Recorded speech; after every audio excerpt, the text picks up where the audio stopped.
Welcome to the Closeness Podcast. The following is based on both personal experiences and wisdom, as well as personal experiences that have been contributed to us. Generalizations are sometimes made for the sake of brevity, but are never meant to exclude or offend. You can support these podcasts by donating to our Patreon at patreon.com/closeness. Now, are you ready to come closer? Let's get started. Hi everyone, welcome back to another edition of Closeness. My name is Tari, and today we're exploring the question, who should initiate sex in the relationship? The next section is intended for your personal self-reflection, so if you can be in a place where you can quietly reflect on some of these questions, that is strongly recommended. Don't hesitate to stop the audio and or rewind and go back and evaluate the answers to these questions through the lens of different partners that you've been with over time. That being said, I invite you to consider in your mind and in your life who you think should initiate sex. If you think that should be you, or if it should be your partner, whether that's your ex-girlfriend or boyfriend, someone you're currently seeing, and then think for a moment if your experience matches what you think it should be. Then, of course, feel free to pause and give some thought to why you think it should be one way or another, why you think it should be you who initiates, and why you think it should be your partner. Why should they? What is it about being a man or a woman that compels a person to have to, need to, or be obligated to be in a position where they should initiate? If you're honest with yourself, is it because of your beauty or the way you look? And now take a moment to reflect back how it's been for you over your past relationships and how it's been for you in most of your hookups or get-togethers or casual affairs if you've had any, if there's a difference. If you're a woman, ask yourself if you've been caught in the cycle of expecting a man to initiate because in your mind this is what makes you feel desired or wanted, and that you believe that if you have to do it, then you must somehow not be wanted or desired. How do you initiate sex with your partner? Do you directly walk into the room and begin overtly initiating? Is there some sort of flirtation or sign that you think you're giving off to let someone know that you're ready? Do you have a sense of when your partner is doing this to you? Do you have a sense of if you're getting aroused during the day through messaging, videos, photos, comments, phone calls? Have you ever experienced yourself being in a constant state of arousal with the man or woman that you're dating? Have you ever felt that electricity all throughout the day? If that's the case and you're so turned on, have you then been able to be the initiator when you're face to face? How do you initiate sexual intimacy with your partner? Do you give them a look or a glance? Do you put on something cute and think that's enough to create an impact? Do you just walk over to your partner and start making out with them or touching them or caressing them or fondling them? And how is the response when you do something like that? So by now, you should have a pretty concrete idea of how you navigate your sexual and intimate life in the beginning, the things that you or your partner does to you. Consider if you like those things, and if you would want to change them. Take a moment to explore your past relationships and think of a few different people and how you were in that dynamic. All right, good. I've got some thoughts around the word should. When we suggest that someone ought to be doing something that we are perfectly capable of, or should be doing something because they are a man or woman, or because it's traditionally what's always been the case, I think that's where we get into a bit of trouble. My definitive beliefs on the subject are that both men and women have the opportunity, privilege, and ability to be regularly initiating some sort of intimacy, play, flirtatiousness. There should be a constant back and forth. It's okay if there's a dominant person or someone who tends to lead the experience. Usually that's the masculine. But to me, there's an unspoken agreement in relationship. And by the way, you enter into a relationship the moment you start having sex with someone, whether you like it or not. You can call it a relationship, you can call it monogamous or non-monogamous, but there's a bit of an unspoken rule that goes something like this. If you're sleeping together more than a handful of times, both parties on a regular basis must be receptive and open and welcoming of advances initiations, come-ons, and sexuality from their partner. Both people must have a willingness, a receptivity, and a desire to be intimate, sexual, and open together. To some that might sound obvious, to others it might sound strange, but what I'm saying is you can only go down the road of rejecting your partner or not having sex with them or not being receptive and open for so long before the whole thing dies. Now, obviously that's barring your own personal and emotional desires to not be intimate or not be touched, and you do come first, and you obviously have the say-so as to who will be touching you, if you're going to be intimate or not, and so forth. But assuming that you want to be with this person and assuming that you enjoy spending time with them and you are in relationship, there's a bit of an obligation to be receptive and open towards the other person's advances. And that has to be in place, because if it's not, you risk losing your partner. And if you don't believe me, just imagine that for 1, 2, 3, or 5 times when you make a move on your partner that they completely and totally reject you or aren't willing to have sex with you. How many times would it take of you feeling rejected by the other person sexually before you would either want out of the relationship, feel really insecure or undesirable yourself, want to have a major serious talk, or think that your relationship needed some serious attention? Women, for example, take note of absolutely everything. You are so much harder than you usually are, or not as hard as you usually are, or you don't seem as into it tonight as you usually do, or it feels like you're distracted, and all of these little things can pull her right out of feeling like sharing intimacy with you if she doesn't feel your full, undivided presence that she's used to having. And if you've listened to some previous episodes, you know I talk about how to tell when someone's got their foot out the door, if they're just curious, if they're not so into it. And these type of signs can happen and come very quickly and can be very obvious. Now, it's not that you need to be in the mood or ready for sex 24/7 all the time, anytime your partner wants it, and always be flirting and always be playing. No, I mean, there's a time and place for everything.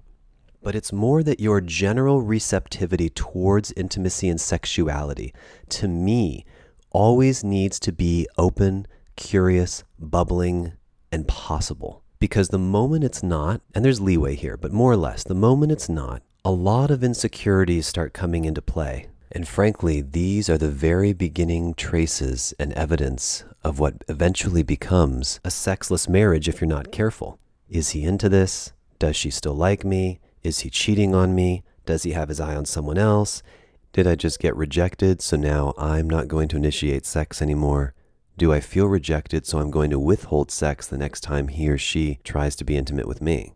To put this a different way, it's not about having to have sex every day or all the time, and if you don't, there's something wrong. But when you have this clean understanding that you put each other first, even if you are just having sex and there's no other part of the relationship, there has to be an unspoken or spoken understanding that you're there and you're giving yourself to each other. A constant permission, a constant availability and commitment to your partner. Of course, barring and excluding moments when you're not in the mood, not turned on, and your own personal boundaries of when you do and do not want to have sex. Now, that flies in the face of how relationships often start with being distant, not opening up your schedule, not being available. All of this, in addition to creating tension, also creates a lack of trust and a lack of understanding what you have.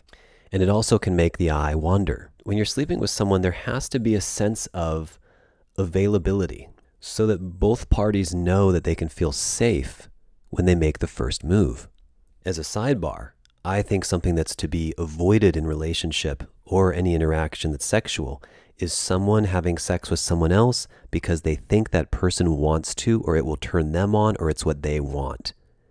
Every once in a while, I can understand a compromise if you're willing and it's not a big deal to you and you're choosing consciously to do that. But I prefer and request and downright expect that my partner is only having sex with me when she also wants to or is receptive to the idea of doing so. She doesn't mind if we go through the process of me turning her on and getting her to that place, and vice versa. Now, that might sound really obvious, but have you ever had sex with your partner before just because they really wanted to and you weren't in the mood? This is a story of many people's lives. Those little concessions happen all the time, and I think can be an entire subject unto themselves, because it really comes down to our boundaries and what we think our obligation is as a boyfriend or girlfriend or other. Are we expected to have sex with someone just because we are with them? Being in a relationship to some degree carries that expectation, and certainly sometimes it's nice to do things to please your partner or because you love to make them feel good. But there has to be a really deep understanding of yourself to know when you're doing that because you want to and enjoy pleasing them, when you're doing that because it's a concession and you're just giving in to something, and when you're doing it because you actually want sex as well and you're turned on as well. There have been a handful of very fortunate times in my life where I've been with a partner who's also very much a pleaser. That's someone who takes a lot of pleasure and joy in making their partner feel good. You'll know right away which one you are, if you're more of a taker and a receiver, or if you're more of a giver and a pleaser. Of course, it's always nice to strike the perfect balance of both, and usually if you're on one or the other side, you're working on receiving more or giving more. So I enjoy making my partner feel good, and she really enjoys making me feel good. And sometimes we'll wind up in this sexual predicament where I'm doing something for her because I think she likes it. She's allowing me to do it to her because she thinks I love it. And now both of our personalities are sort of in the wings while our bodies are acting out these things that we think the other person wants and needs. We're not even doing something that we genuinely want. We're doing it because we think the other person likes it, and the other person is only doing it or receiving it or experiencing it because they think we like it. Can you imagine what this creates? So now we are sacrificing ourselves for what we think is the better good because we want to make our partner feel good and we want to please them, and they're not even into it. They're doing it for us. And when you hear that, it has to register in your head on some level. Well, that seems silly. It may seem like two goods make an even greater good, but what winds up happening is there's, on a very subtle level, this sacrifice and concession. And I think in sexual relationships, it's really healthy to avoid that as much as you can. Now, this is really subtle material because it's wonderful to be pleased by someone, and it's a wonderful gift to please them. It's exciting on so many levels. Just make sure your heart and your energy is into it, that you want to be doing it. When someone's doing something to you and it feels like they're doing it for you, ask yourself, do I even want this right now? Do I feel guilty about expressing that it's not working for me, or that I don't need it, or I'd prefer something else? And feel free to communicate that. Let's put this into a real world example. Let's say both partners enjoy giving oral sex, but only one of them likes to receive it. So if I'm with a woman who loves to give head, she takes pleasure in it, it makes her feel great, she makes me feel great, that's all perfect and wonderful. But what happens if I really love pleasing her too? If I love and enjoy going down on her, but she's not big into receiving oral sex?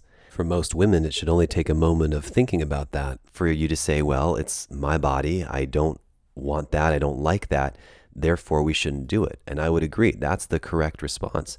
But oftentimes when you're with someone who's very giving and very loving, they're willing to make that concession because they know that their partner likes it and enjoys it so much.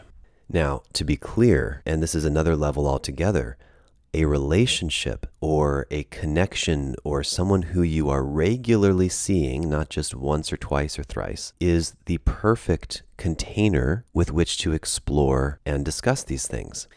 At the end of the day, you can like and dislike whatever you please, but usually there are reasons why. Maybe you've never had the experience of someone doing it to you the way that works for you. Maybe someone's been too rough or too gentle or too sloppy, or hasn't known the right technique to open you up and make you feel good. Maybe you've got your own insecurities about how your body looks or tastes or feels or what's going on, and you're too embarrassed to allow someone to be down there, or you're not comfortable sharing yourself that way with someone. And that can be a beautiful opportunity to discover more closeness and bring you closer together with someone who really wants to please you and make you feel good. And of course, that has to happen at your own level and when you're comfortable, but it's worth looking at the why. Why do I feel uncomfortable with this? Why do I not like it? Is it just an old belief? Has it served me in my past? Is it serving me now? Can I be open to it without compromising myself? And I think those are beautiful questions to look at. All these things are so critical because it's very easy for sex to get derailed and very easy for people to stop initiating or suddenly think that they shouldn't anymore because of these little situations and events that happen during sex.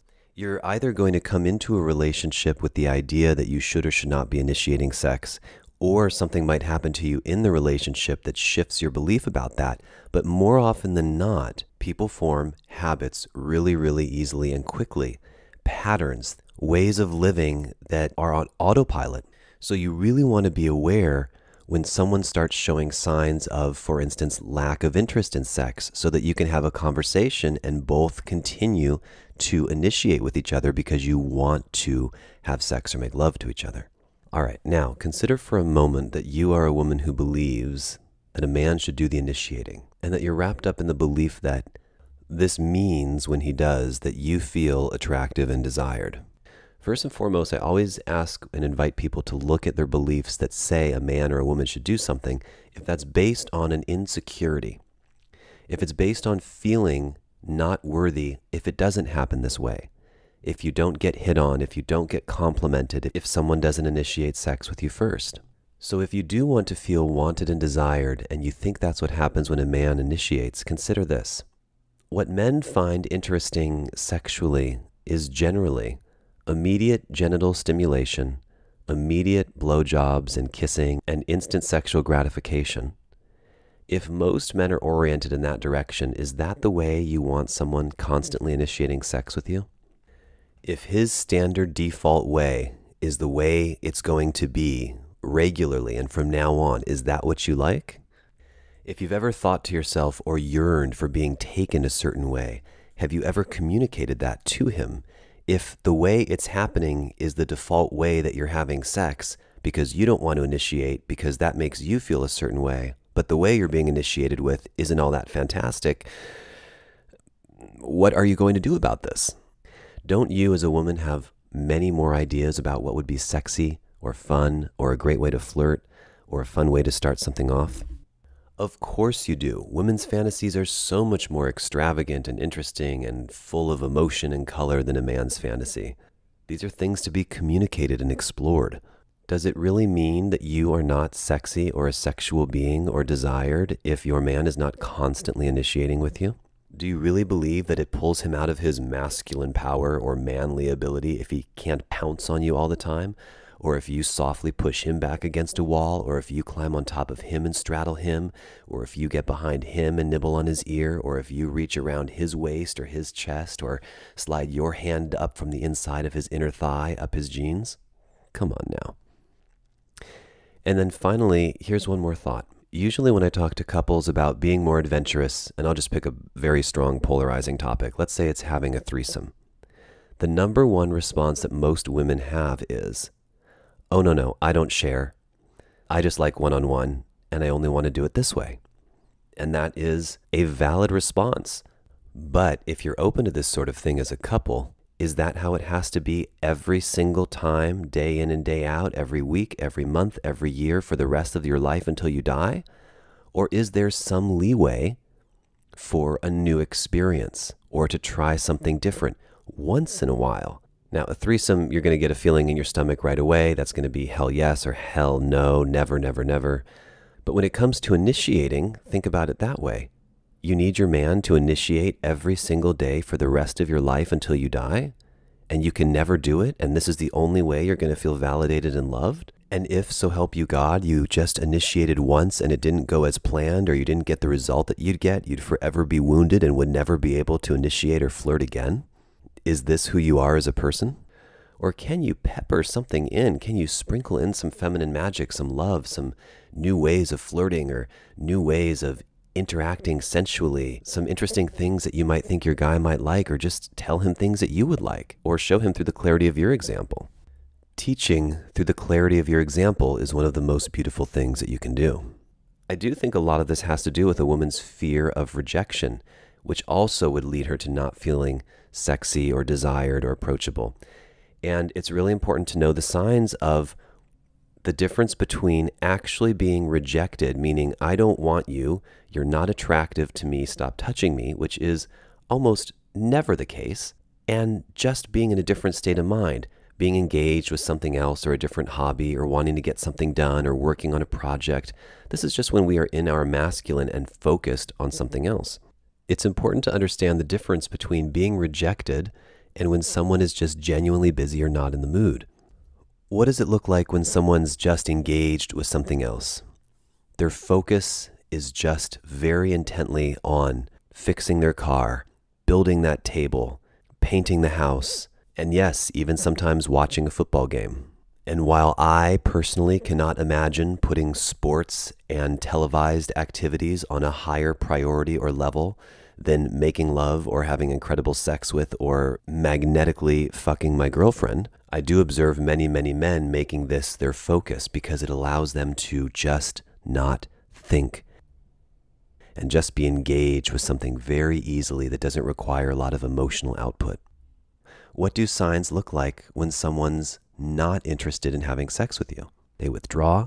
They're not as responsive to you. Some eye contact is missing. Maybe they're not as affectionate or cuddly as usual. They're not as friendly or as warm. Maybe their body language is downright oriented in a different direction or turned away from you. They feel like they're going through the motions, but it's almost like they're not there. Never continue sex if you feel something like this. And really be able to decipher when someone is having a bad day or a bad time or a bad experience that's got nothing to do with you versus when it's got everything to do with you. I've always found that when someone has an issue with you, there's a lack of intimacy between the two of you as a couple.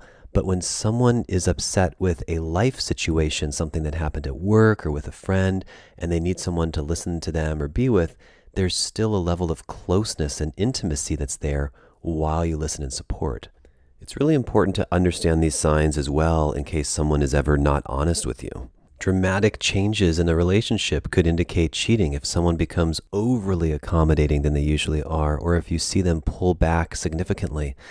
I've seen it happen in relationships where, say, a woman cheats on a man, and then she comes back to her original relationship and is even more resentful towards him or more frustrated by him because someone else has pleased her. We're a little off topic, but let me repeat that one time. That means a person cheats on their partner, and when they come back to their partner, they treat them worse, even though they were the ones who just cheated. So it's good to watch out for signs. And it's also very challenging to always be on the same page sexually. How is it even possible for two people to want sex at the same frequency with the amount of things we have going on in our lives? Even in my own life, I think of myself as a very sensual, in-touch, open, sexual person who really enjoys having regular sex with my partner. And yet, I can't begin to tell you how often I feel like I come across women who have these sexual appetites that are almost insatiable. It's almost like they're a fountain or a waterfall with no end to the level of pleasure that they can receive. A woman almost feels rejuvenated and more alive, and there's just no end. It's like, why would you want to stop? I can think of so many times where I feel really happy and satisfied with how our night of sex went. Maybe I went down on her and she came a couple of times, and then we had sex and she came several more times, and then we rested and had more sex and she came several more times. But for some women, that just isn't enough. There's no terminus. There's no ending to how much they can take. I'm always so curious about where that end place is, so I'll try to take it there, but it's like, do you want to have to walk funny to be fully satisfied?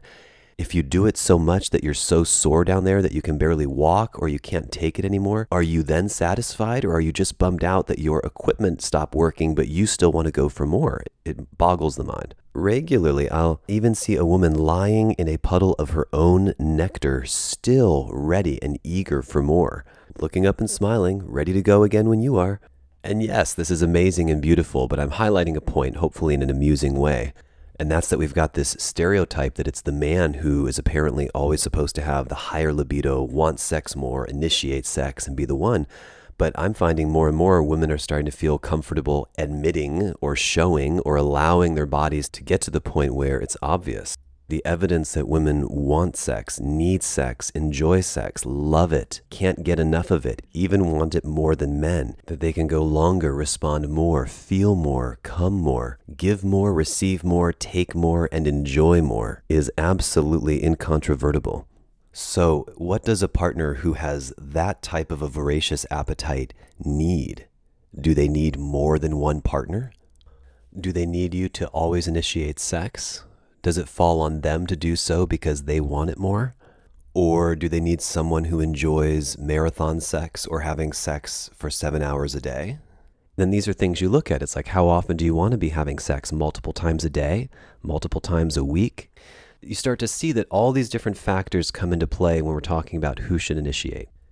If a man can come maybe once or twice or thrice in a day, if that's important to him, but a woman can come indefinitely, does it make sense that a man should always be initiating? And look, these comments are from a guy who does most of the initiating, and yet I can still say that I appreciate when there's balance. So just like we said in the beginning, as we begin to bring part 1 of this episode to a close, take time to consider the ways in which you do or do not initiate sex. Not just right now, and not just on the first time, but also in your past. Do you know how valuable it would be, regardless of the phase of relationship that you're in, whether you just met them or you're knee deep in it for years and years, to say, babe, when you do X, Y, Z, it makes me feel shut down and rejected and put out. It makes me feel like I can't initiate with you. When you're cold with me, when you ignore me, when you pretend to not hear me, when you disregard my advances or you can't even tell that I'm making advances, do you know that that makes me feel closed off? Wow. I know for me personally, I couldn't be with someone who just expected me to initiate all the time, even though I initiate most of the time, or who thought they should initiate all the time. I would need to have some sort of balance. I think that a partnership has to do with really loving each other, wanting, yearning for each other, being hungry for the other person. And again, of course, we're not always in the mood for that sort of thing, but I think it's really important to know how much sex each of you wants on a regular basis and to be able to communicate that to one another. Do you feel like any of your partners have been able to unlock your sexual potential and that you know how far you can take things and how much you want? If you're in a relationship with someone where it's not equitable, where the inequity is large, where you have a larger appetite or your partner does, how do you handle these things together? Do you communicate about them? You must.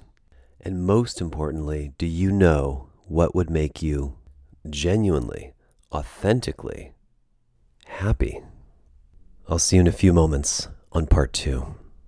Thank you for listening. We hope you've enjoyed this immensely. You can learn more about the closeness lifestyle and movement by visiting getcloseness.com. Please consider donating to our Patreon at patreon.com/closeness. Until next time, stay close.